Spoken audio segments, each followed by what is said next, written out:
तो अब हम करते हैं कि इरेशनल नंबर को नंबर लाइन पे कैसे रिप्रेजेंट करते हैं। ये हमारा मेन टॉपिक है और ये बड़ा इंपॉर्टेंट है बच्चों, ये आपके एग्जाम में पूछा जाता है क्वेश्चन।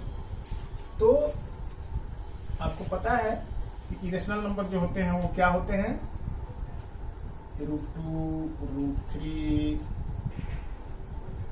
√5 इस तरह से होते हैं। √2, √3, √5, √6, √7, √8, √10, ये सब क्या होते हैं, ये इरेशनल नंबर होते हैं जो कंप्लीटली रेडिकल साइन से बाहर नहीं निकल सकते हैं। ये इरेशनल नंबर होते हैं। इनको हम नंबर लाइन पे कैसे रिप्रेजेंट करेंगे, तो इन सब सारे चीजों को नंबर लाइन पे रिप्रेजेंट करने के लिए इन सारे नंबर्स को हम पाइथागोरस थ्योरम का हेल्प लेते हैं। देखिए पाइथागोरस थ्योरम से हम कैसे करते हैं। मान लीजिए कि ये एक राइट एंगल ट्रायंगल है, आपको पता है ना कि Pythagoras theorem right angle triangle में ही यूज होता है। यदि ये परपेंडिकुलर है और ये बेस है और ये हाइपोटेनस है, तो हाइपोटेनस स्क्वायर इक्वल टू होता है परपेंडिकुलर का स्क्वायर प्लस बेस का स्क्वायर। यही है पाइथागोरस थ्योरम।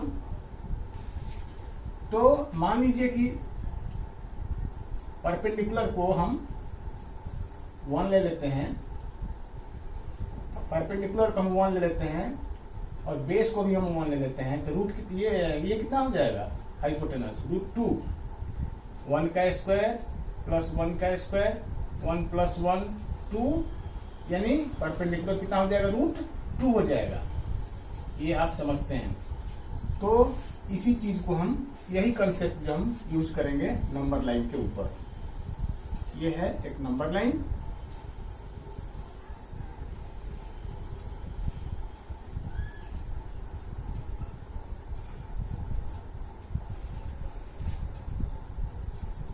ज़ीरो, 1, 2 और 3 ऐसे करके। देखिए यदि ये हम बेस ले लें और इसके 1 के ऊपर में हम परपेंडिकुलर डालें ऐसे, और ये भी 1 यूनिट ले लें, ये भी 1 यूनिट है, ये भी 1 यूनिट है, तो ये कितना हो जाएगा, ये हो जाएगा √2 यूनिट। ये आपने देखा है कि यदि ये 1 है, ये 1 है, तो ये √2 हो जाता है। तो ये भी 1 है और ये भी 1 है, तो ये कितना हो जाएगा, √2। अब कंपास से आप इसको मेजर करिए, इसको सेंटर लेते हुए, और ये इसको कंपास से मेजर करिए, इसके इस लाइन पे काट लीजिए। तो ऐसे काट लेंगे यहाँ पे, इसको अंदर देख देता हूँ,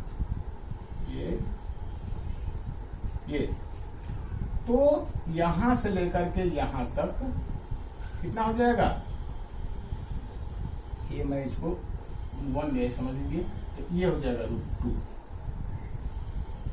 यहां से होगा, ये हो जाएगा √2, या ऐसे भी कर सकते हैं कि ऐसे लिख के ये √2 यहां पर दिखा दे, ऐसे √2। अब बेटा एक ज्यादा इससे, जैसे आपने √2 को दिखा दिया, तो एक ज्यादा कितना होगा, √2 में एक ज्यादा √3, इससे फिर एक ज्यादा √4, इससे फिर एक ज्यादा √5, फिर √6, √7, √8, √9। ये सारे नंबर्स को, जिसमें कुछ रेशनल नंबर भी हो गए, ये रेशनल नंबर है √4 और √9 भी रेशनल नंबर है। तो इन सारे नंबर को आप इस फिगर पर इसी मेथड से दिखा सकते हैं। पहले समझ लीजिए इन सारी चीजों को, ठीक है। अब मान लें कि आपका √2 है, तो आप हाइपोटेनस √3 कैसे लेके आएंगे, √2 के बाद √3, तो मान लीजिए ये √2 है, ये 1 है, तो ये कितना हो जाएगा, √3 हो जाएगा, ठीक है ना। देख लीजिए, √2 का स्क्वायर प्लस 1 का स्क्वायर कितना हो जाएगा, 2 + 1 3, 2 + 1 3, हाइपोटेनस हो जाएगा √3। यानी एक रूट आपको पहले √2 मिल चुका था, तो अब एक साइड को √2 ले लीजिए और एक को 1 लीजिए, तो ये हो जाएगा √3। अब √3 मिल गया, तो √3 के बाद आप √4 आपका हाइपोटेनस कैसे आएगा, तो इसको ले लीजिए √3, और इसको ले लीजिए 1, तो ये कितना मिल जाएगा, ये बन जाएगा √4। अब कैसे देख लीजिए, h स्क्वायर इजकल टू √3 का स्क्वायर प्लस 1 का स्क्वायर यानी कि 3 + 1 यानी कि 4, तो h इजकल टू √4 यानी कि 2। तो इस तरह से मान लीजिए √3 है, अब √4 मिल गया तो एक साइड को √4 ले लीजिए और एक को 1 ले लीजिए, तो ये कितना हो जाएगा, ये हो जाएगा √5। ये सब पाइथागोरस थ्योरम से ही हो रहा है। अब √5 मिल गया हाइपोटेनस, तो एक साइड को √5 ले लीजिए, एक को 1 ले लीजिए, तो ये कितना हो जाएगा, ये हो जाएगा √6। ठीक है, तो यही मेथड हमें यहाँ पे करते चलना है। और जब पहली बार आपने √2 निकाल लिया, तो अब ये जो हाइपोटेनस है, इस ट्रायंगल का हाइपोटेनस, तो हाइपोटेनस को बेस रखते हुए एक दूसरा राइट एंगल ट्रायंगल बनाइए जिस पर कि ये परपेंडिकुलर है। हाइपोटेनस को बेस रखते हुए, हाइपोटेनस को यानी कि √2 की साइड को बेस रखते हुए एक राइट एंगल ट्रायंगल बनाइए जिसमें कि ये कितना होगा, ये 1 यूनिट होगा, ये 1 यूनिट। और इस तरह से ये हाइपोटेनस कितना हो जाएगा, तब √3 यूनिट हो जाएगा। अब देख चुके हैं। तो अब इस नंबर लाइन पर √3 को क्या करेंगे, इसको सेंटर लीजिए और इसको आप कंपास से मेजर कर लीजिए और इसको यहां से ऐसे काट लीजिए। तो इस तरह से आपका √3 का वैल्यू आपको यहाँ पे मिल जाएगी। ये हो गया √3, ये √3 हो गया। अब √3 के बाद आप √4 कैसे दिखाएंगे, तो ये इसको बेस ले लीजिए और इसके ऊपर में परपेंडिकुलर डाल दीजिए जो 1 यूनिट रहेगा और फिर इसको ज्वाइन कर दीजिए, तो ये कितना हो जाएगा, ये √4 हो जाएगा। तो √4 का तो मतलब 2 होता है, √4 का मतलब तो 2 होता है। तो कहने का मतलब ये है कि जो लाइन जितनी इसका मेजरमेंट होगा वही मेजरमेंट यहाँ से यहाँ तक 2 का होगा। तो जब आप इसको ये करेंगे, इसको काटेंगे, ये मेजर करके कंपास से और काटेंगे, तो ये एग्जैक्टली 2 के ऊपर ही जाएगा, ये एग्जैक्टली 2 के ऊपर ही जाएगा। यानी ये बन गया √4, जिसको आप 2 भी कह सकते हैं। तो √4 के बाद √5 करना है। तो √5 यानी कि इसको बेस लेते हुए, √4 की लाइन को बेस लेते हुए एक दूसरा राइट एंगल ट्रायंगल बनाइए जिस पर कि एक यूनिट ये हो गया और इसको ज्वाइन कर दीजिए। ये कितना हो जाएगा, ये √5 हो जाएगा। अब √5 को यहां से मेजर करिए कंपास से और फिर यहां पर इसको काटिए, तो ये कहाँ आएगा, ये समथिंग यहाँ आएगा, ये 2.236 होता है। तो यानी 2 के बाद कहीं ना कहीं ये कटेगा ये, तो ये हो जाएगा √5 के बाद √6। तो √6 कैसे होगा, ये √5 को बेस ले लीजिए और इसको एक दूसरा राइट एंगल ट्रायंगल बनाइए जिस पर कि ये 1 यूनिट होगा और इसका हाइपोटेनस जो होगा वो कितना हो जाएगा, √6 हो जाएगा। अब इसको आप मेजर करिए और इसको फिर यहाँ पर ऐसे काटेंगे, तो ये आपका यहाँ कहीं काटेगा, तो ये कितना हो जाएगा, ये √6 हो जाएगा। √6 के बाद अगला नंबर क्या आएगा, √7। तो इसको बेस ले लीजिए, √6 को बेस लीजिए और इस पे 1 यूनिट काटिए, 1 यूनिट लीजिए और इसको ज्वाइन करिए और ये कितना हो जाएगा, ये हाइपोटेनस, ये √7 हो जाएगा। अब इसको मेजर करिए हाइपोटेनस इसका √7 यूनिट को और फिर इसको ऐसे काटिए, तो कितना हो जाएगा, ये समवेयर, ये भी ऐसे करके कहीं ऐसे करके कटेगा, तो ये √7 हो जाएगा।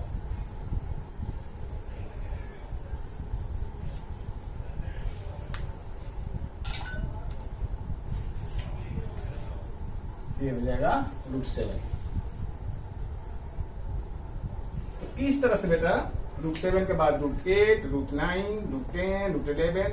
कहने का मतलब ये है कि एक √2 आपने जब दिखाया इस पे, तो √2 के बाद √3, √4, √5, √6, √7 को करते चले जाएंगे।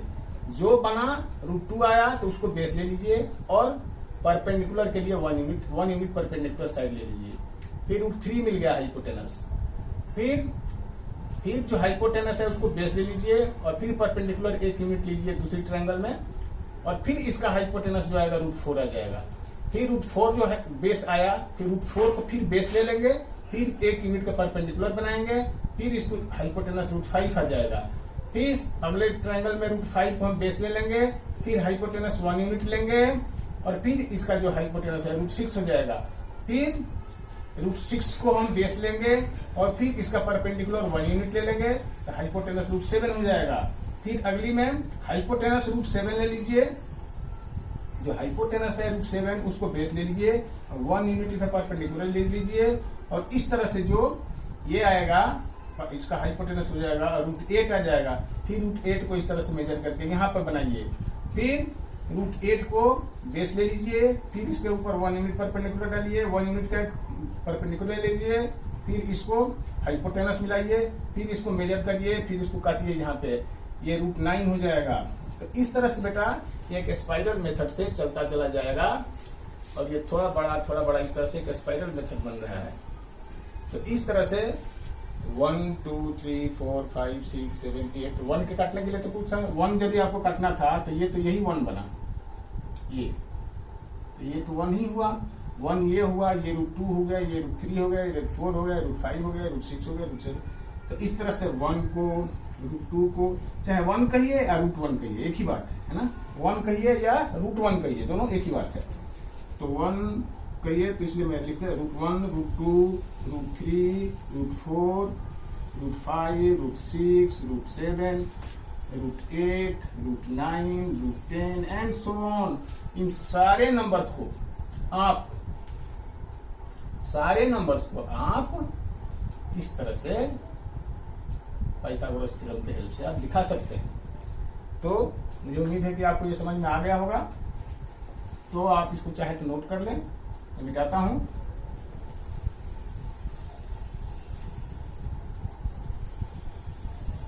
अब बेटा इसमें मान लीजिए कि आपको √5 है,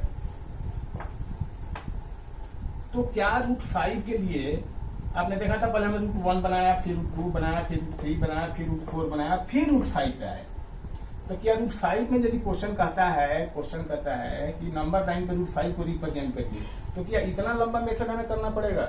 नहीं, ये जरूरी नहीं है कि आप उस तरह से भी करेंगे तो ये टाइम टेकिंग गलत नहीं होगा, सही ही होगा, लेकिन कहने का मतलब कि समय ज्यादा लगेगा ये। तो आप इसको कैसे करेंगे? तो इसको मान लीजिए कि ये नंबर लाइन है, तो ये 1 यूनिट है, ये 2 यूनिट है, ये 2 हो गया, यहाँ से यहाँ तक 2, इस पे 1 यूनिट डालिए तो ये 1 बन गया। तो ये कितना हो जाएगा? जब ये 2 है और ये 1 है तो ये कितना हो जाएगा? ये √5 हो जाएगा, होगा ना। देखो राइट हैंड ट्रायंगल बनाइए और ये जब ये कोई भी एक साइड को आप 2 ले लीजिए और इसको 1 ले लीजिए तो क्या हो जाएगा? ये 2 का स्क्वायर प्लस 1 का स्क्वायर इनकी 4 प्लस 1 5, हाइपोटेनस कितना हो जाएगा? √5।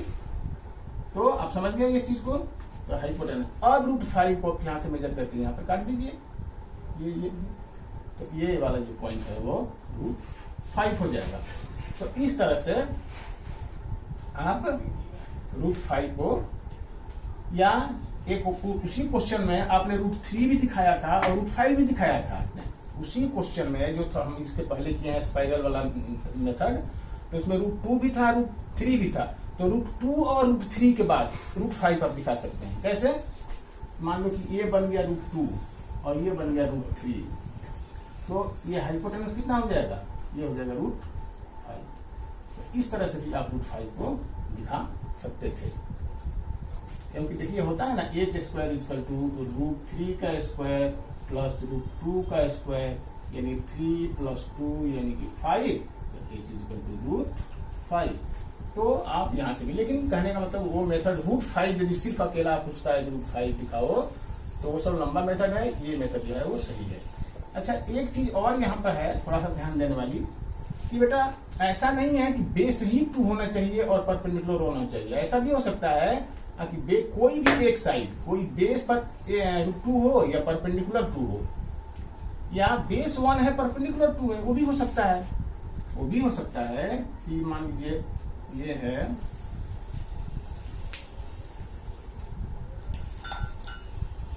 मान लीजिए ये है, ये 1 है, ये 2 है, ये 3 है, तो बेस को 1 ही रहने दीजिए, परपेंडिकुलर 2 यूनिट ले लीजिए। ये यहां से यहां तक मेजर करिए 2, और वो 2 यहां पर काट लीजिए, तो ये हो गया आपका 2 यूनिट। ये जी ये यहां से यहां तक 2 है, तो ये भी 2 हो गया। अब इसको आप ज्वाइन कर दीजिए, तो ये हो गया √3।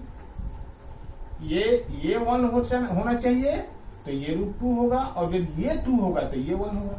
कोई भी एक बेस या हाइपोटेनस, बेस या परपेंडिकुलर, दोनों में से कोई भी 1 और 2 हो सकता है। तो ये परपेंडिकुलर जो हाइपोटेनस जो होगा वो √5 ही होगा, परपेंडिकुलर जो होगा क्या होगा, √5 होगा। अब इसी को मेजर करके यहाँ पर काट लीजिए, तो बात वही होगी। तो ये हो गया √5।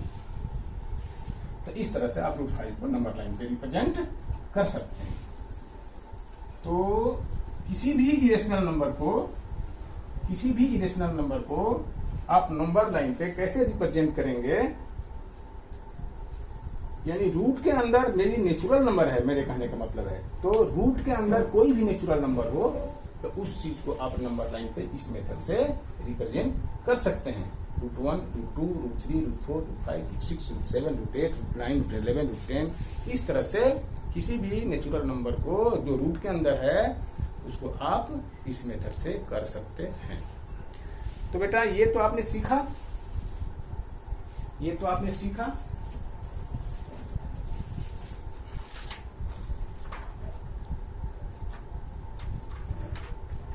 और क्या है आपका टॉपिक, क्या बच रहा है? अच्छा, अब बेटा कि ये तो आपने पाइथागोरस थ्योरम का हेल्प लिया है ना? पाइथागोरस, कुछ क्वेश्चन ऐसे भी तो हो सकते हैं ना जो नेचुरल नंबर नहीं है और रूट के अंदर है। जैसे मान लीजिए आपके एनसीईआरटी में क्वेश्चन दिया हुआ है कि √3.5 या √9.5, इस तरह के क्वेश्चन जो आपके एनसीईआरटी के सब एग्जाम्पल में ये है और ये एक्सरसाइज में है। तो अब इसको आप पाइथागोरस थ्योरम से कैसे दिखाएंगे, ये हमारे लिए थोड़ी प्रॉब्लमेटिक है। इसको पाइथागोरस थ्योरम हमें नहीं आएगा समझ में कि बेस कितना लें और परपेंडिकुलर कितना लें, ये 3.5 रूट के अंदर में हाइपोटेनस आ जाए। तो इस तरह के क्वेश्चन को हम कैसे करेंगे, इसके लिए एक दूसरा मेथड है जो आपको देखिए, ध्यान से देखिए। तो ये है एक नंबर लाइन, अभी हम दिखा रहे हैं कि √3.5 ऑन नंबर लाइन। तो बेटा 3.5 यहां से लेकर के इस नंबर लाइन के ऊपर में 3.5 आप मेजर कर लीजिए, 3.5 सेंटीमीटर। आप इंच भी ले सकते हैं, ऐसा कुछ नहीं है कि सेंटीमीटर ही आप लेंगे। आपको देखना है अपनी कन्वीनियंस कि हमारा स्पेस कितना है, और उसके अनुसार हम इसको चाहे 3.5 सेंटीमीटर में ले लीजिए, चाहे 3.5 इंच में ले लीजिए। ये आपके पेज के ऊपर डिपेंड करता है कि आपका पेज कितना है, आप कन्वीनियंस कितना फील कर रहे हैं। तो जितना रूट के अंदर की क्वांटिटी है इतना आप मेजर कर लीजिए, इतना 3.5 सेंटीमीटर आपने ले लिया, ठीक है। 3.5 के बाद 1 सेंटीमीटर और एक्स्ट्रा आपको लेना है, तो 1 सेंटीमीटर आप यहां ले लीजिए, 1 सेंटीमीटर, ये 1 सेंटीमीटर आपने ले लिया। यानी टोटल लाइन यहां से लेकर यहां तक कितना आ गया, 4.5 सेंटीमीटर हो गई। इस 4.5 सेंटीमीटर की लाइन को डायमीटर मानते हुए एक सेमी सर्कल खींचना है आपका, ऐसे, ये ऐसे। इस 4.5 सेंटीमीटर की लाइन को डायमीटर मानते हुए एक क्या करना है, सेमी सर्कल खींचना है। तो इसके लिए जरूरी है कि इसका सेंटर कहां होगा। तो इसका सेंटर के लिए क्या करेंगे, इस लाइन को आप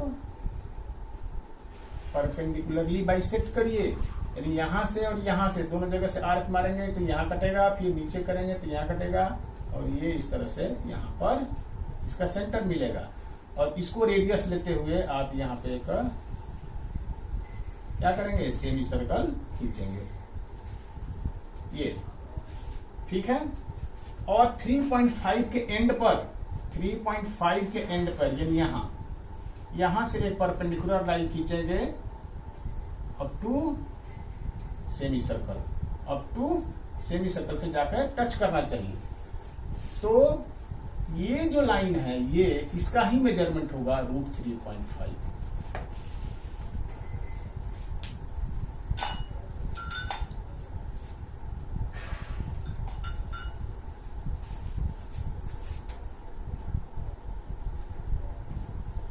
ये जो है ये होगा √3.5। ये जो परपेंडिकुलर है जो आपने खींचा, अच्छा इसको रफली खींचना है, तो ऐसा नहीं कि ज्योमेट्रिकल कंस्ट्रक्शन बनाना है, आप रफली खींचिए और इस तरह से दिखाइए। सिर्फ मेथड से यहाँ मतलब है, कंसर्न मेथड है, यहाँ ज्योमेट्रिकल कंस्ट्रक्शन इतनी एक्यूरेसी की जरूरत नहीं है। तो रफली, या आप चाहें तो इसके लिए आप सेट स्क्वायर होता है आपके ज्योमेट्री बॉक्स में, उसका हेल्प ले सकते हैं। दो ट्रायंगल जैसे शेप होते हैं उनको हम सेट स्क्वायर कहते हैं। तो ये 3.5 को अब आपको कहाँ लेना है, इसी मेजर, इतना को मेजर करते हुए कंपास से, और इसको आपको नंबर लाइन पे खींचना है, नंबर लाइन पे कट कर लेना है इसको ऐसे। लेकिन उसके पहले नंबर लाइन को डिवीजन करना है, नंबर दिखाना है 1 2 3 4 5। तो देखिए जो 3.5 का जो एंड है ये हम यहाँ पे 0 लेते हैं, और यहाँ से यहाँ 1 सेंटीमीटर ज्यादा अपनी जो खिंचाई यही 1 है, और यहाँ फिर 1 2 यही इक्वल हम काट लेंगे, इक्वल डिस्टेंस, ये हो जाएगा 2, ये हो जाएगा 3, और इस तरह से। और चाहे तो आप इधर नेगेटिव भी दिखा सकते हैं, तो यहाँ से आप 1 काटिए, 1 यूनिट 2 यूनिट 3 यूनिट, तो 0 के इधर नेगेटिव हो जाएगा। और इसको मेजर करके आप ऐसे करके ऐसे करेंगे, यहाँ पर इसको मेजर कर लीजिए, यहाँ पर ऐसे कट कर लेंगे। तो ये जो है ये आपका यहाँ पर √3.5 ये मेजर आपका मेजरमेंट हो गया। ये इस तरह से रिप्रेजेंटेशन हो गया √3.5 का। क्या किया आपने, सबसे पहले आपने एक लाइन खींची, उस पे 3.5 सेंटीमीटर और 1 सेंटीमीटर और, डायरेक्ट आप 4.5 सेंटीमीटर खींच सकते हैं, लेकिन 3.5 अलग और 1 अलग आपको दिखाना है। यहाँ पे थोड़ा सा आपको अलग अलग दोनों डिस्टेंस दिखाना है। 4.5 लेते हैं तो 3.5 और यहाँ पर 0 लिख करके, और 4.5 ये 1 सेंटीमीटर एक्स्ट्रा आपको ये दिखाना है, दोनों सेगमेंट अलग अलग दोनों चीज को दिखाना है कि हमने 3.5 तो लिया लेकिन 1 सेंटीमीटर और एक्स्ट्रा लिया। और इस तरह से इस लाइन को मैंने 4.5 सेंटीमीटर के डिस्टेंस को हम डायगोनल मानते हुए, डायमीटर मानते हुए हम इसके ऊपर में एक सर्कल, सेमी सर्कल खींचा, ठीक है। उसके लिए क्या करना है, इसका मिड पॉइंट चाहिए। मिड पॉइंट कैसे पता चलेगा हमको, परपेंडिकुलर बाइसेक्टर खींचेंगे 4.5 का, ये मिल गया आपका सेंटर, और ये रेडियस यहाँ से लेते हुए हम इस पे एक सेमी सर्कल खींच दिया। और ये 3.5 सेंटीमीटर के एंड से एक परपेंडिकुलर खींचिए जो कि सर्कल को टच करता हो। तो इस तरह से ये जो लाइन हुई वो √3.5 हुआ, और इसको मेजर करके हम इसको नंबर लाइन पे कट कर लेंगे। तो इस तरह से √3.5 को आप दिखा सकते हैं नंबर लाइन पे। अगला क्वेश्चन है √9.5, √9.5। तो आइए वो भी करते हैं, √9.5।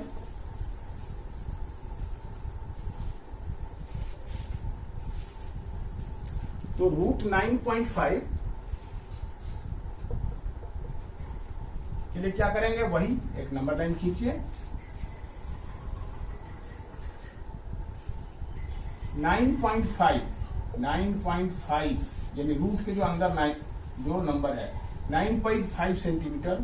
अब डेफिनेटली देखिए 9.5 इंच लेंगे तो बहुत बड़ा हो जाएगा, इसको तो हम इंच लेंगे नहीं, तो 9.5 सेंटीमीटर ही हम लेंगे। तो 9.5 सेंटीमीटर का एक हम इस पे डिस्टेंस लेंथ कट कर लेंगे, और 1 सेंटीमीटर और एक्स्ट्रा इस पे, 1 सेंटीमीटर, हर हाल में 1 ही सेंटीमीटर एक्स्ट्रा लिया जाता है, ये ध्यान रखिएगा।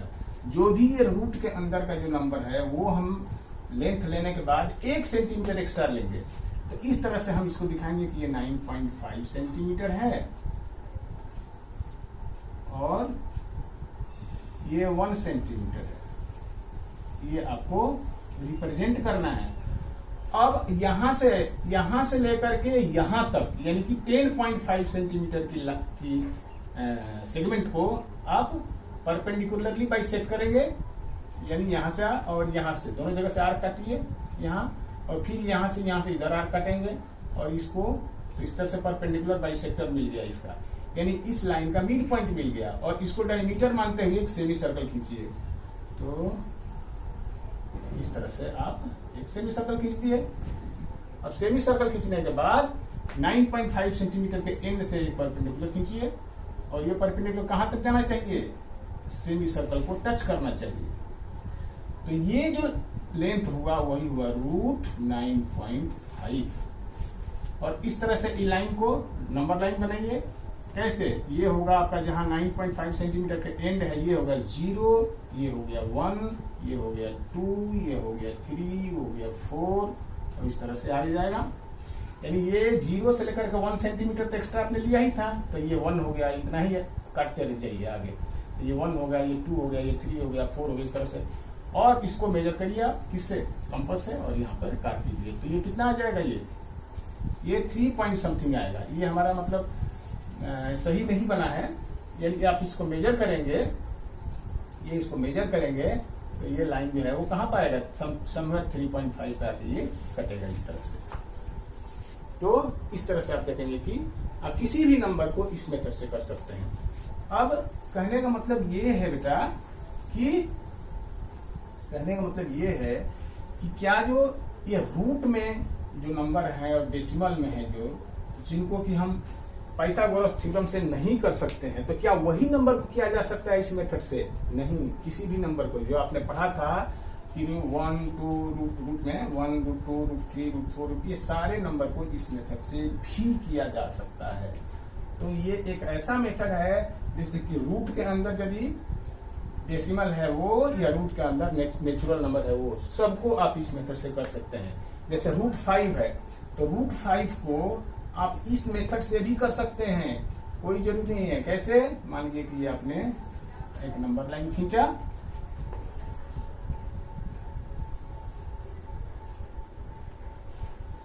ये हो गया, तो अब इस पे आप रूट के अंदर का नंबर क्या है, 5, तो 5 सेंटीमीटर आप ले लीजिए, आपने काट लीजिए 5 सेंटीमीटर। तो 1, 2, 3, 4, 5 सेंटीमीटर आपने काट लिया और 1 सेंटीमीटर एक्स्ट्रा ले लिया आपने, ये हो गया 5 सेंटीमीटर। ये हो गया 1 सेंटीमीटर, 1 सेंटीमीटर ये हो गया। और इस तरह से यहां से यहां तक 6 सेंटीमीटर हो गया। तो यहां पर आप इसको बाइसेक्ट करके इस लाइन को, इसका मिड पॉइंट पता लगाइए, ठीक है। तो ये कहीं यहां पर कटेगा और इस तरह से इसका सेमी सर्कल आप बनाएंगे। सेमी सर्कल बना लिया आपने, और 5 सेंटीमीटर के एंड पर एक परपेंडिकुलर डालिए, तो ये जो है वो √5 सेंटीमीटर हो जाएगा। ये जो डिस्टेंस होगा वो √5 सेंटीमीटर हो जाएगा। इस तरह से 1, 2, 3, 4 इस तरह से करते हुए, और √5 को ऐसे करके ये मेजर करके और कंपास से और इसको नंबर लाइन पे काट लेंगे। तो इस तरह से आप √5 को इस मेथड से भी दिखा सकते हैं। तो ये कॉमन मेथड है, हर क्वेश्चन को चाहे फ्रैक्शन में हो, रूट के अंदर डेसिमल हो, या रूट के अंदर नेचुरल नंबर हो, किसी भी नंबर को आप इस तरह से इस मेथड से दिखा सकते हैं। तो ये एक बड़ा ही कॉमन मेथड है। यदि आता है कि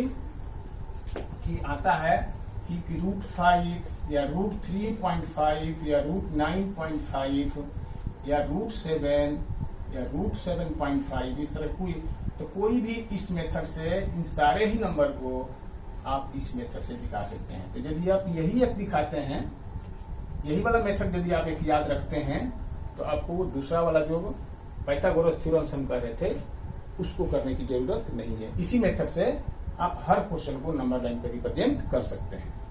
ठीक है बेटा, तो मुझे उम्मीद है कि आपको ये समझ में आ गया होगा।